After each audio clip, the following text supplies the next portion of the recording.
you decide that you're going to study music because you love it and you're so passionate about it. And in some ways, it feels like you get on one of those airport people movers, right? Mm-hmm. And like you kind of watch stuff go by and you're sort of like, oh, wait, I would have wanted one of those pretzels. Right. Or like whatever. I can't get off there. Yeah.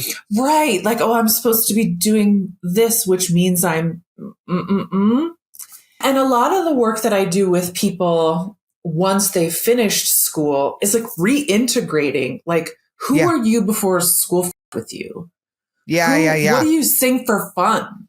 Because that's so important. And it really informs everything else you do, even if you mostly do like classical stuff. Like I saw Renee Fleming do a recital this fall, and she sang a Bjork song and a bunch of Lerner and Lowe and just like mixed in all of this stuff. And I was like, we don't let like 20-year-olds do this. Why? Yeah. I don't understand. But we celebrate somebody like Renee Fleming, who's like, oh, it is so amazing that you have this diversity of influence and that you are really into all these different styles of music.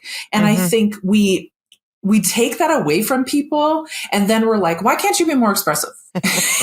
It's like, you can't have both of those things. You can't tell people to erase themselves and then be mad at them for not having more to say creatively. Welcome to the Vocal Lab. I'm Sarah Ramsey, and this show aims to pull back the curtain on the entertainment industry, where veterans give up-and-coming artists some of the information they wish they'd had when they were just starting out. Sort of a music industry primer, if you will. Welcome to the Vocal Lab. I'm so excited today. We have Dr. Emily Koriath, and she is the editor and primary author of Trauma and the Voice, a guide for singers, teachers, and other practitioners. And she specializes in trauma-informed pedagogy, combining her training in somatic experiencing with yoga teacher training and a decade of study in the Alexander technique to help artists sift through conflicting information and sing as their full, radiant selves. Emily believes that healthy and joyful singing is our birthright. Amen, sister. But sometimes the challenges of life interfere with our creative expression.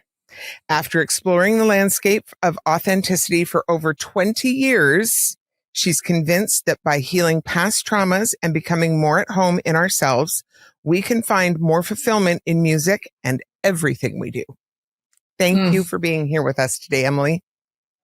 Thank you so much for having me. I'm very excited. Me too. So tell us your story briefly for people who are like just meeting you for the first time today, a little bit about who you are and your journey in the biz and how you got where you are today. Sure. I feel like my journey started sort of by accident. I grew up playing the trumpet and was in band in high school and really just joined choir so that I wouldn't have to ride the bus home after school. So if I was in band and choir, like both days after school, I wouldn't have to ride the bus home. And like, it was fine, whatever. And then I went to a choral festival my senior year of high school, and it was like, it blew my mind. Our guest conductor was John Goldsmith, who was one of the founding members of Chanticleer. And the music was like really challenging and super fun. And I remember having the literal thought, if this is how much fun music is, then I want to do it. Yeah. So lucky for me, I was already enrolled in a little liberal arts college in the middle of Pennsylvania called Susquehanna University. It's in the middle of Amish country, nothing around. I thought I was going to be an English major. And luckily, they also happened to have a fantastic music program and let me audition in like July after everybody else had already been chosen. I had never had a voice lesson before. Oh, wow. And they kind of asked me that. They were like, well, what do you want to do? And I said, well, I think I want to teach singing. But before I do that, I want to learn everything there is to know about it. So I wanted to be a voice performance major. And they were like, well, okay, do you sing a lot of solos? I was like, no. They're like, have you had a lot of private training? I was like, no. So they were super kind, and it's the kind of place where you could just kind of do a lot of everything. So they advised me to start as music ed, and that's what I did. So I did 2 years of music ed and then got the fever. And I just really wanted to sing. And at the same time, I was also taking elementary music methods. Shout out to all the elementary teachers. You are saints. Because I was taking that class and I was like, if this is what teaching is like, I can't do this. Yeah. This is not me. It's a whole different ball game. Elementary versus high school, two different landscapes, and like school age versus after graduating high school, getting into being young adults and adults, totally different landscapes as well. Oh, yeah. Yes. Yeah. And, I think one of the things that I didn't know at the time, and I kind of think a lot of our training works this way, especially if you try to study music in school, it can sometimes feel like there's only one way. Yeah. And so that's what I didn't realize at the time. So here I am in elementary music methods, and you have to plan like every minute of your class, because if you like blink too long, the kids are completely out of control. Like you have to have all these objectives and the blah, blah, blah, blah, blah. And it felt so rigid to me in a way that I didn't think that I could do and I didn't want to do. And so I thought that meant I couldn't be a teacher. And I think especially my friend Dana Varga in Boston writes about this a lot, kind of the school to opera pipeline, she calls it. Yeah. That we sometimes teach singers, or maybe even just by accident, we kind of make it seem like there's only one way to be a singer or to be a musician. And so I felt for a long time that I was broken, or that I needed to find stuff to do because I couldn't do some of the things I thought I wanted to do. Of course, the funny thing is I ended up teaching high school anyway. Yeah. After I got my master's in performance, I was like, I don't know, this opera performance thing is really a whole thing. And I didn't know exactly what I was doing. And I knew I needed more time, and I knew I needed more artistic development. And I was like, remember when I wanted to be a high school teacher? And so then I did that for like 7 years. While I was like getting up at 3 a.m. to take the bus to New York and audition for young artist programs, and like writing my sub plans the night before, like, what are these people going to do with my choir while I'm on the bus to New York? Yeah. It's so funny to look back at all of that now. I know. Yeah. Yeah. How long did you spend doing, like, leading that sort of double life? A long time. Yeah. I don't know exactly the dates, but I started teaching high school in 2006, and finished my doctorate and got my tenure track job in 2018. So kind of some version of that whole time. It's a long time. Yeah. Yeah, it is. It's a long time. And, to kind of tie into what I was saying a minute ago, I thought that was the only way. I was like, well, I got trained as an opera singer, so I better try to make it, in heavy air quotes, as an opera singer, whatever the hell that means. Yeah. And there was this moment in my doctorate. That's kind of when things started to crystallize for me. I didn't go back to get my doctorate until I was already adjuncting at a university, and I was like, oh, I like this. And I could do it more. And I had a wonderful mentor, department chair at the time, who said, if you really want to do this, you probably need a doctorate so you can do it full time. And by then I was like almost 35, which is like the double opera singer birthday of doom, right? The first singer birthday of doom is 30, and the second one is 35. Like if you get to 35 and you haven't like made it, man, you're fucked. Yeah. At least that's how they make you feel, right? Yeah. So here I am in my Alexander Technique class at BU, which was wonderful. Betsy Politan teaches that course. She is phenomenal. She's kind of like an otherworldly being.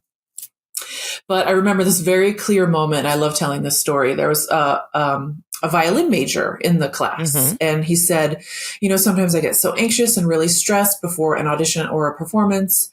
And when I do, I just play Moon River on my violin because it was the first song I ever learned, and it made me really proud of myself, and it made me really fall in love with violin. Yeah. And it was such a cool moment. And Betsy, being the great teacher that she is, said, okay, so that's going to be your homework for the week. You're going to find your Moon River. What is the thing that just feels so good? And I tell this story to my students all the time because there's such a feeling of like shame when we kind of reach this point. There was not a fucking thing in the world that I could sing without judging myself, becoming full of self-loathing, just being super pissed that I couldn't do it the way that I wanted to do it. And I was like, what am I doing? What am I doing here? How did I get here? Yeah. And so one of our other assignments was to kind of figure out, Betsy talks a lot about the big why, and that's kind of become one of my things too. Like, why are you a musician? And I went back to that choral festival and I was like, it was challenging, but it was fun. I felt like I could do it. It was social. And I was so just lost that that's actually also when I fell in love with Hamilton. The musical? Yes. Yes. And so I was commuting from New Hampshire to Boston. It's 70 miles plus rush hour traffic, right? So it was no joke. I was spending about 14 hours a week in the car. Ugh. And I was just listening to Hamilton all the time. And it was so fun. And I started trying to ask myself, like, ooh, could I learn all these lyrics and could I rap this? Like, could I do that? And then I started making these little videos in my car because I would be so proud of myself when I got it. And it became like a little thing for a while. And, my college students at the time were like, oh, it's so funny. It's so great. And I knew I wasn't like a great belter or a fantastic musical theater singer at that time or anything. But it was fun. Yeah. And I needed that so badly. Yeah. So I still know all the words to Hamilton and I can do all the parts and I have many conversations with myself being all the characters. Yes. But in a way, like I sometimes dream, like I have this fantasy that I'll meet Lin-Manuel Miranda and I'll just be like, thank you for helping me to care about singing again. For not throwing away your shot. Couldn't resist. Come on now. Wait for it. Actually, my favorite is Wait for it. And I sometimes also have this fantasy that I'll be the first woman to play Aaron Burr. Oh, nice. And then I'm like, okay, sit down, white lady. You have 150,000 musicals that you can be in. And please keep your hands off the things that are not for you. But I can sing it in my car. Mm-hmm. And I can put it on Disney Plus and rap along and be all the characters. Absolutely. On our show here, we really try and look back through the lens of like what I know now that I wish I'd known then. That just would have made my life easier, made my journey easier. Yeah. So with that in mind, looking back over the trajectory of your career and career in academia and pedagogy and, all the different parts of it, is there anything that you would do differently? That's such an interesting question because I also like to tell my students, like, I wouldn't be the teacher I am if anything had gone differently for me. Yeah. I really just reached this point where I was like, I know I'm not stupid. Mm-hmm. And it is unacceptable to me that nobody can help me figure this out. Mm-hmm. And so I just went crazy trying to learn stuff because I was like, this information has to exist. Mm-hmm. How can I get better at singing? Why does it hurt when I sing? Why is my body so tight? Why can't I do what I want to do? Why is the stuff that's in my imagination not coming through when I sing? Mm-hmm. And I just couldn't accept that there weren't answers to those things. And so I really busted my ass to try and figure it out. And so now when I work with people, I'm like, here's some facts. Because I don't think it has to be so mysterious, right? Yeah. And at the same time, I do wonder so often, like, I really feel like I got my singing during that doctoral experience when I was like 36, Yeah. and I do sometimes wonder what could have been if I had figured it out any sooner. I think the biggest thing, though, and I've kind of been talking around this for a second, I grew up singing to the radio. Yep. I learned how to sing harmony listening to the Beach Boys in the car with my mom. Yep. I tried to sing whistle tones with Mariah Carey. I can sing Billy Joel songs at pitch, right? Like, that's how I learned music. Sister, I feel you. All of it. Yes. And musical theater too. And I know this has changed a lot since I was in school, but I still feel like you decide that you're going to study music because you love it and you're so passionate about it. Mm-hmm. And in some ways it feels like you get on one of those airport, like, people movers, right? Mm-hmm.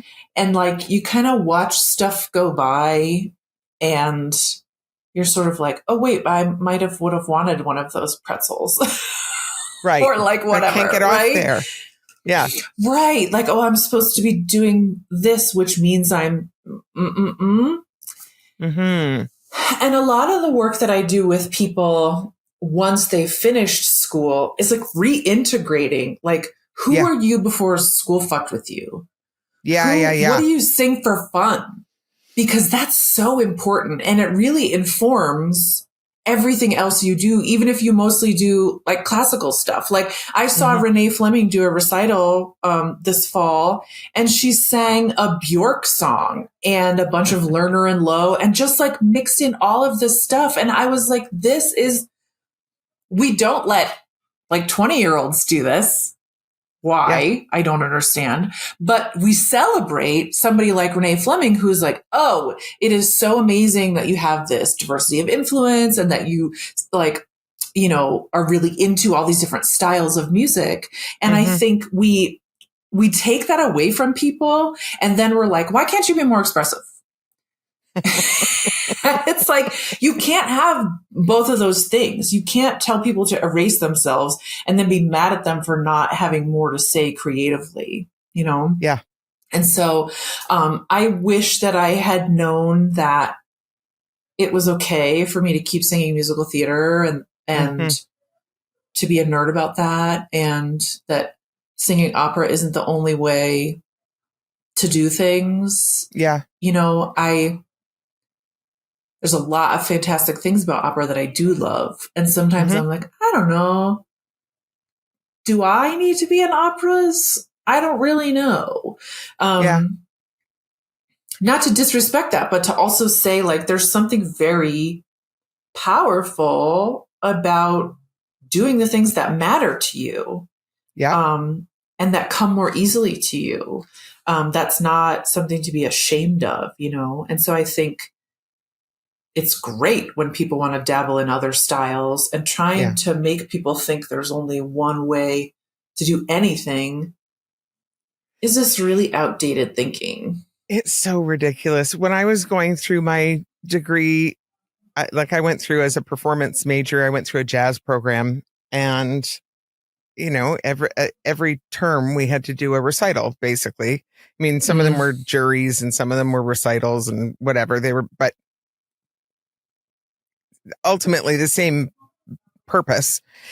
And I would always do like the required amount of jazz, and then I would do like country tunes and pop tunes and like Sting and whatever, like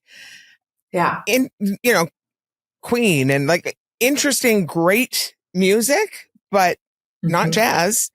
And some of the instructors loved it and loved the fact that I was like, showing diversity, and some of them absolutely railed me for it.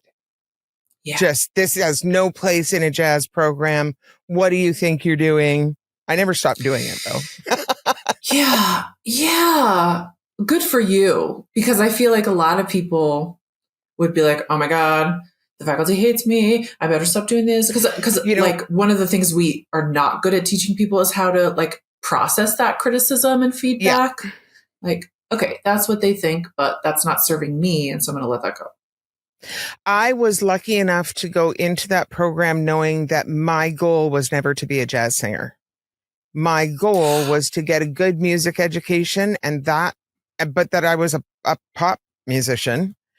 And that program was going to provide me with the most relevant music education, more so than a classical degree would. So I went into the program with that mindset, which was a different thing than somebody going in and like drinking the Kool-Aid and deciding that now they had to be a jazz singer because they were in a jazz program.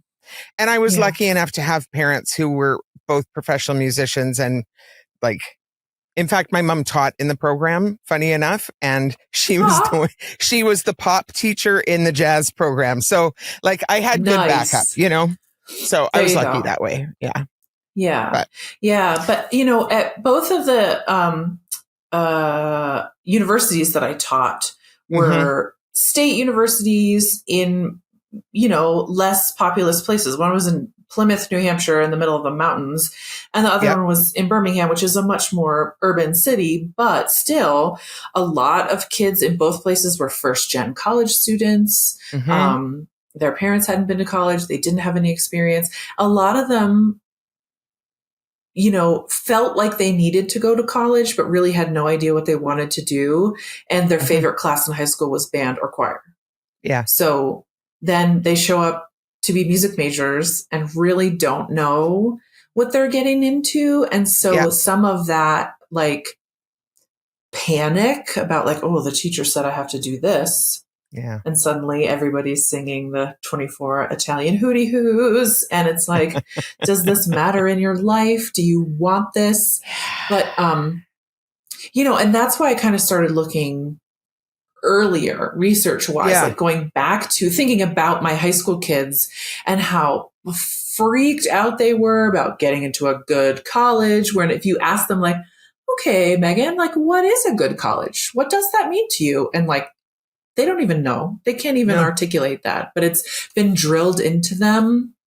And so that's kind of where I got interested in like, what is this huge disconnect? And why is it so hard for these students who want to be music majors to like give over to new ideas and having a point of view about a poem or a lyric? And it's because nobody's taught them to do that. It's not their fault. We don't teach. It's such a weird framework. We don't teach young people coming up that they have autonomy enough of the time. And like, I get that it serves a parent to have to be the boss when they're little kids. But the fact is we have to train like little kids to become full-fledged grown-ass humans.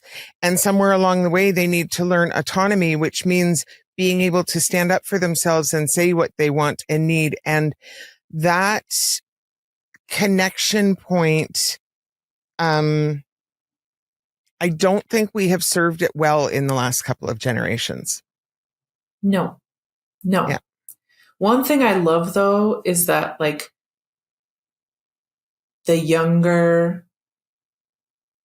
I feel like the younger people are now, like how young they are compared to me now. Yes.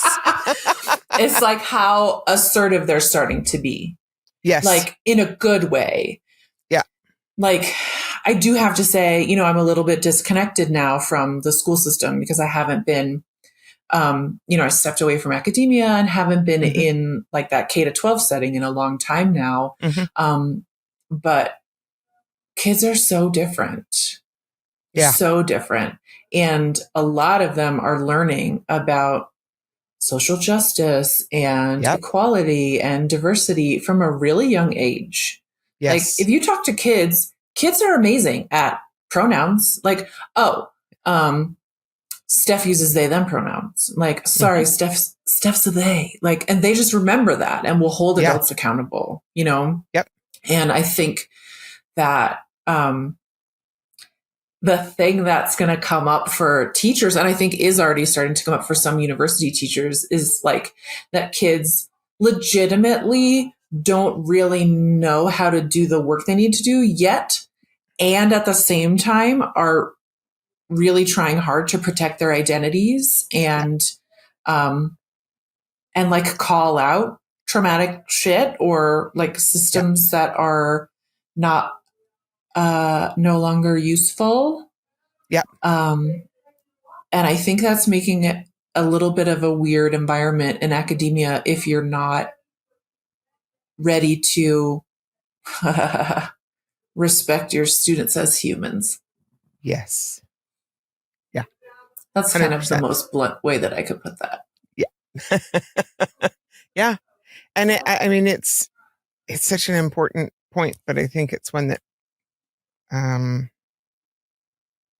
I think it's one that needs to be said bluntly, frankly. It's the truth. Yeah.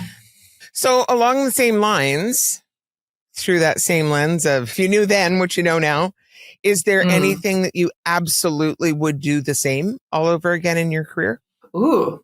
I think one thing that I'm really proud of is that somewhere in my life, it was like gifted to me that I could do things differently. Yeah. So that's something I think I would do the same. I think I would show up at that college audition having no fucking idea what I was doing. Yep. I think I would take their advice and try music ed. I think I would switch out. I think I would audition for grad school programs. Yeah. You know, and follow that impulse. One of the things I used to say to my undergrads all the time is it's really okay to not know. Yeah. And maybe that's the difference. Like I would still not know and fuck around and find out and be like, I thought this was going to be great and it's not. But I would have loved to have done that with less shame. Yeah.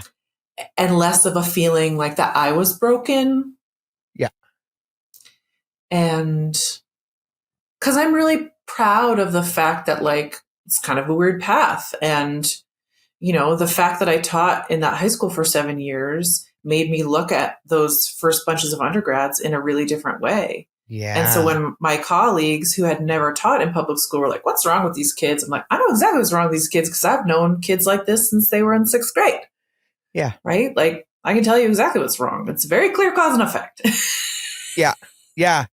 Yeah. So I am really grateful for the curiosity and the kind of like trying something and realizing it's not for me. I think that's something that I try to teach people too, or let the folks that I work with know. Do something that you've always wanted to do. And you might be like, oh my God, how did I put this off for so long? And you might be like, you know, I always thought I wanted to blah. And it turns out when I'm doing it, I don't even really like it. Yep. But you kind of can't know until you do it and try. Yeah. You have to sort of be willing to jump in with both feet and then go, oh God, the mud is cold and I don't like it. This water's wet. Yeah. I didn't know I was going to get wet.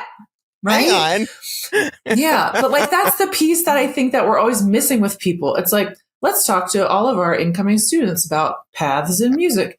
You could be an opera singer. You could be a session person in a recording studio. You could do a blah, blah, blah. You could do commercial jingles. You could record stuff in a soundproof closet in your house. Like there's a million things. None of them are wrong. None of them are less than. Really, the whole point of all of this is to find the stuff that makes you go, oh, that's fucking cool. Right? Yeah. Like how amazing would the world be if more of us were just orienting toward like joy? Like, ooh, I do that because it's awesome. Yeah. We're in an industry, both the performance side and actually on the side of voice pedagogy, more outside academia, voice pedagogy than inside academia, but that sees widely differing levels of education. So can you talk about your education, both musical and pedagogical, and also supplemental, because you've done a lot of other stuff that now factors into your teaching and coaching. And how all of that has impacted the work that you now do today. That's a great question. And I should say, like, even though I worked in academia for like 10 years, I don't think school is the thing for everyone. And I don't think that school is necessary depending on what you want to do. This is the whole reason I ask this question of almost all of the guests that I have on. Yeah. And it's for that reason, because for some people, an education, whether it's a musical education or a supplemental education, is super impactful. And for some people, it doesn't factor in at all. And it's other things, mentorship, relationships, self-taught learning, community learning, other things that make all the difference. So it actually is about highlighting the fact that there's all sorts of different paths and all of them are valid in music. Yeah. And I think that even if you want to be a great opera singer, like school might not be the thing, even though that's one thing that many schools seem to focus on. You know, if you think about sort of the old like apprentice models, it's like, I don't know the whole legend, but like, oh, Pavarotti like lived at his teacher's house and like only sang etudes for 3 years or whatever. It's like, did he go to Juilliard? Did he do the Opera Iowa outreach program? Like, sometimes there are like gatekeepers in certain facets of the industry. And at the same time, it's like, if you're going to try to reverse engineer your life to please gatekeepers, like you're just not going to be very happy. Yeah. So I think sometimes we can put too much emphasis on school, because it's not for everybody. And sometimes people who have amazingly like neurodivergent brains and like the music is colors, or like I breathe song lyrics because it's just how I function in the world. Like, you don't need somebody to teach you that. Like, maybe your school is listening to like the entire Beatles catalog for a couple of years, and then you look at, I don't know, there's a million different places you could look and learn things. But that's kind of why I try to focus on this, like, and why I sometimes refer to my work as human-centered. Like, it's really about like, who are you fundamentally? How do you tick? Like, what excites you? How do you process being in the world? And that's a thing that I learned from Beth Pickens, who does a lot of support for visual artists. She has a little book called Your Art Will Save Your Life. And it's like kind of geared toward visual artists, but there's so much of that stuff that is really applicable to like all recent grads. Like, just immerse yourself in a creative practice, like be around people who make you want to make more stuff. That there's a million ways to be refining your craft. And maybe that's the terminology we should use even more than like education, because it's pretty rare that somebody is just like, I don't know, I was driving a bus yesterday and then I won 6 Grammys for my debut country album, right? Like, sometimes stuff gets packaged that way, but that's not overnight necessarily successes like, are never overnight successes, though. Right. It's like, maybe you're an overnight success, but how about your team of songwriters? How long have they all been living in Nashville? How many collective hits did they have? Like, and what about the band that recorded the album for you? And like, what about the producer? Like, so I think there's really important stuff about learning, like, where you want to go, who's doing the kind of stuff you want to do, how did they get there? I think about like, Rhiannon Giddens has been on my mind a lot lately because she published something about Beyonce and about how country music is really Black music. And people who have tried to say anything different are just not aware of that history. And so I think there's something so important about knowing the lineage you want to step into. Yes. And if you know what you want to learn, then you can kind of discern is an academic institution the best place to set me up for that? Yeah. You know, Yeah.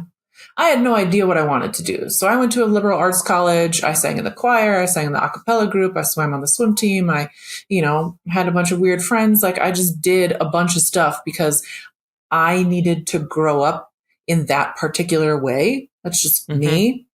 And I was kind of a sheltered, like middle-class white kid and, with a relative amount of privilege. So if you're like 17 and you've been like raising your siblings as a co-parent and, going to your church where you have these mind-blowing people, like, and that's what you want to do, like you might not need to go to school. Yeah. Unless you want to take that information and then go be a teacher, or unless you just want to swim in that pool for a long, long time. Or like if you can get a huge scholarship and not pay for it, then go and take French and photography and whatever. Just fuck around. Totally. College is a great place to fuck around if you have the privilege to do it. Yes. If you, otherwise it can be a very, very expensive place to fuck around. Yeah. Yeah. Yeah. I wouldn't advocate for that. Yeah. Agreed. Now, along the way you've done, can you just talk a little bit about the like somatic experiencing and yoga and Alexander technique and the trauma informed, like how all of that supplemental education now plays into what you do in terms of the work that you do now? Yeah. Yoga teacher training kind of happened by accident. I was just like super jacked up as a person and started going to this yoga studio. And they had this weekend workshop called Yoga Teacher Training / Deepen Your Practice. I was like, I'd like to deepen my practice. And then the next thing I know, I'm like deepening my practice on a very set schedule. And I've accumulated 200 hours and bing, bang, boom. I'm a yoga teacher. Not going to lie, I was this close to doing the same thing. I know, right? Right. But that was kind of my first thing. And one of the things that made me so curious about it is like at the beginning of class, we would do, oh, and then at the end of class, I would be like, I'm like, oh, I've never made that sound. Why? What is different about me before yoga class and after yoga? I was like, oh. And so then I went to this amazing program called UpperWorks, which has kind of been in a slumber mode and is maybe revitalizing itself. There's a week-long intensive this week in Georgia, I think. I mean, this summer in Georgia. Yeah. But at UpperWorks, you do improv, you do yoga every day, you do Alexander, you do coachings, you do acting, and just a much more holistic approach to all of this stuff. And it was the first time I ever thought like, oh, I kind of have ideas about stuff. I didn't even know that I had ideas about how this aria could go or what this character might be feeling. And I certainly didn't think that if I had any ideas that they mattered or were worth anything. And so it was the first time that I really felt like, oh, like it matters what I think about this. And that felt really good. And so I wanted to keep going. I noticed a huge difference when I could actually sort of pay attention to what my body was doing and think about my whole self and not just like these two little flaps, these poor little vocal folds. We ask them to do so much. We really do. Yeah. Right. And that's kind of why I talk about like, because Alexander technique wasn't just like, oh, it makes my singing better. Like it made my whole life better, you know, and I could be much more present with what was ever happening, like actually in the world in my life, instead of like just kind of like panicking and floating around from moment to moment. For those who don't know what Alexander technique is, can you give like a little tiny snapshot of what that work actually is? Yeah, I should practice this more because I get this question a lot, and probably Alexander teachers are like super cringy and like, oh, that's not it at all.